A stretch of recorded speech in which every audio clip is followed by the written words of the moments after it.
fait, la passion pour l'hôtellerie a commencé tout d'abord par la cuisine, puisqu'en fait, je ne me dédiais pas à la partie hôtelière du métier, mais plutôt à la partie cuisine. J'avais eu la chance d'avoir dans ma famille une grand-mère cuisinière et j'ai toujours, voilà, tous mes mercredis, tous mes samedis, j'étais avec elle. Elle m'a initié un peu à la cuisine, donc j'ai voulu, moi, faire cuisinier, en fait. Et puis je me suis aperçu quand même que cuisiner avec sa grand-mère et faire de la cuisine commerciale, c'est pas du tout la même chose.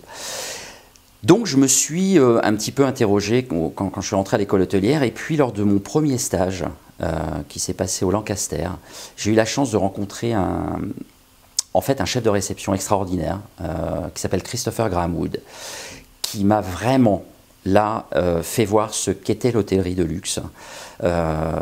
Et c'est cette première rencontre en fait qui a fait dévier tout mon parcours vers les services d'accueil, vers le milieu du luxe, l'hôtellerie de luxe dans laquelle j'ai passé 27 ans maintenant.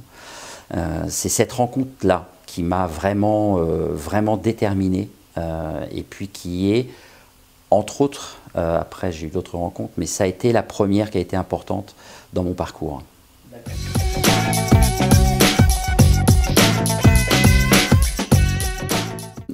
Je crois que, en fait, je vais revenir sur ces rencontres. Moi, ça a été d'abord une envie et de la curiosité. Tu ne peux pas être à la responsabilité d'un hôtel si tu n'es pas curieux, si tu n'as pas cette envie de contacts humains. Ça, c'est la première des choses, puisqu'en fait, notre métier, il y a une petite part de connaissances techniques, mais il y a une grosse part de relations humaines, que ce soit avec nos clients, que ce soit avec nos collaborateurs. Donc en fait, on se retrouve avec 90% de mon temps, moi je le passe avec l'autre, à rencontrer d'autres personnes. Donc ça, c'est déjà une envie. Il faut avoir déjà cette envie. Et puis ensuite, ce sont des rencontres. J'en ai fait 3 belles dans ma vie. J'ai parlé de celle de Christopher Graham Wood. J'ai eu la chance d'en rencontrer d'autres, des directeurs d'hôtels. J'ai eu la chance de rencontrer des responsables de services qui m'ont fait découvrir leur passion et qui m'ont fait voir chacun la beauté de ce métier, en fait, l'envie que tu peux avoir de donner, tout simplement. Tout simplement de donner à un client. Notre métier, en fait, c'est la générosité, c'est rien d'autre. C'est uniquement du partage, c'est uniquement de donner du bonheur à l'autre. Voilà. Donc ce sont ces 3-4 rencontres dans ma vie qui m'ont aidé sur à être là où je suis maintenant.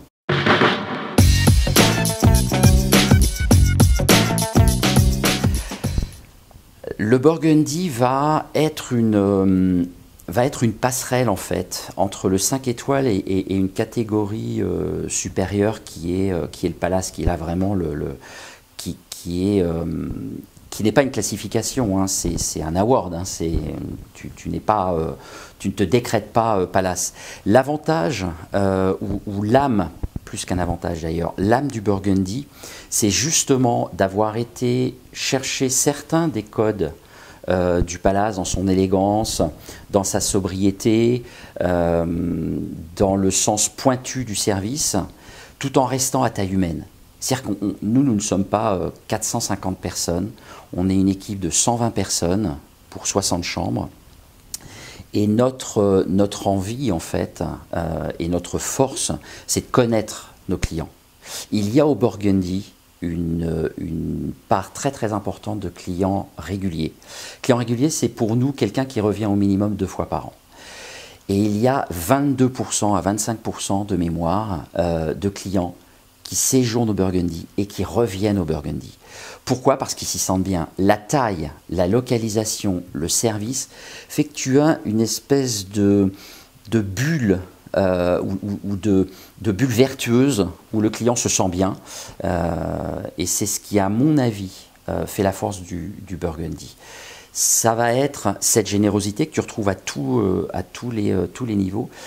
Et puis, une caractéristique pour avoir eu plusieurs expériences précédemment, j'ai été très surpris à mon arrivée de trouver autant de salariés qui sont là depuis l'ouverture, donc depuis 4 ans et demi, un petit peu plus que de 4 ans et demi, qui sont toujours là il y a un esprit Burgundy. Et cet esprit Burgundy qui vraiment transparaît auprès des clients permet justement d'avoir ces clients réguliers, ces clients qui se sentent bien et cette atmosphère particulière au Burgundy. Tu viens un mois de janvier, tu reviens le mois de janvier après, tu retrouveras le même réceptionniste, le même concierge, le même voiturier. Voilà, tu vas te retrouver chez toi, tout simplement parce qu'un an après, on va te reconnaître, mais toi, tu vas reconnaître les visages. Et ça, c'est vraiment un retour à la maison. Et ça, c'est une force du Burgundy.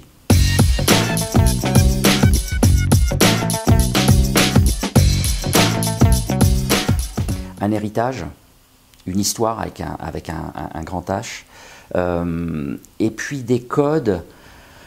Je pense que ça va être quand je parle d'héritage, c'est un héritage historique, gastronomique, d'élégance à la française. La France a toujours été le pays le plus visité au monde. Donc forcément, ces structures ont dû évoluer avec les clients. On a un maillage d'écoles hôtelières, de structures d'enseignement de notre métier, que ce soit la partie restauration, que ce soit la partie hébergement, la partie commerciale, tout ce qui fait un hôtel. En fait, on a tout ce maillage en France. Je vais faire une opposition avec une hôtellerie aux États-Unis où être réceptionniste ou être barman à New York, c'est souvent un deuxième métier. Tu as un autre métier. C'est un métier comme un autre. L'hôtellerie à la française fait que chez nous, des jeunes gens et des jeunes filles qui vont choisir ce métier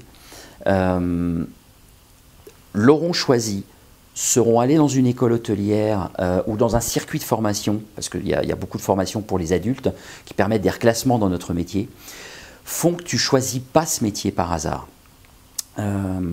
Donc l'hôtellerie à la française, c'est fait de générosité, de poids de l'histoire, de la responsabilité. Tu vois, tu reprends, moi je viens de Bretagne, les auberges en Bretagne, quand on était à 7, 8, 10 jours de la cour à Versailles, fallait bien loger, fallait bien se nourrir. Donc il y a tout ce maillage partout en France d'auberges, de petits relais de poste qui sont devenus plus tard des hôtels, qui sont devenus donc des hôtels de luxe ou pas. Voilà, tu as cette notion. Et puis, en termes touristiques, tout n'est pas concentré à Paris. On a la chance d'avoir un pays riche.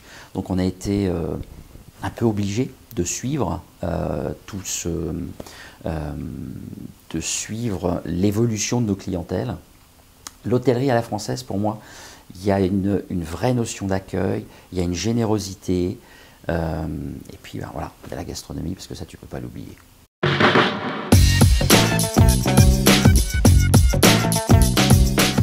Mais un peu pour tout ça. Le Burgundy, c'est un concentré de tout ça.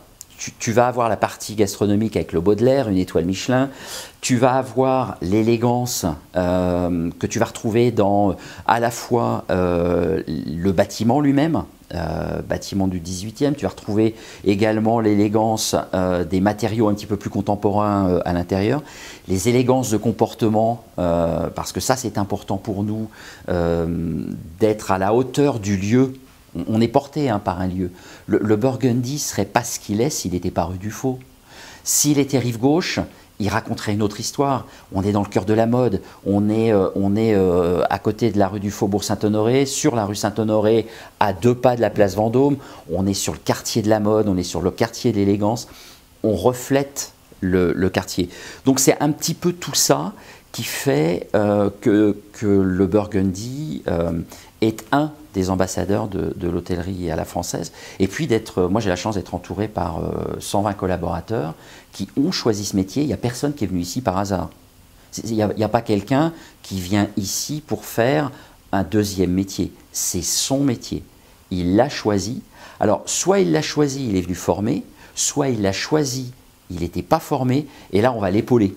On va l'épauler pour pouvoir le former. Et ça crée une alchimie avec des personnalités qui viennent d'horizons très différents les uns des autres, qui va faire en fait cette hôtellerie à la française, généreuse, élégante, gastronome, gourmande. Voilà, tout ça, tu le retrouves dans le Burgundy en fait.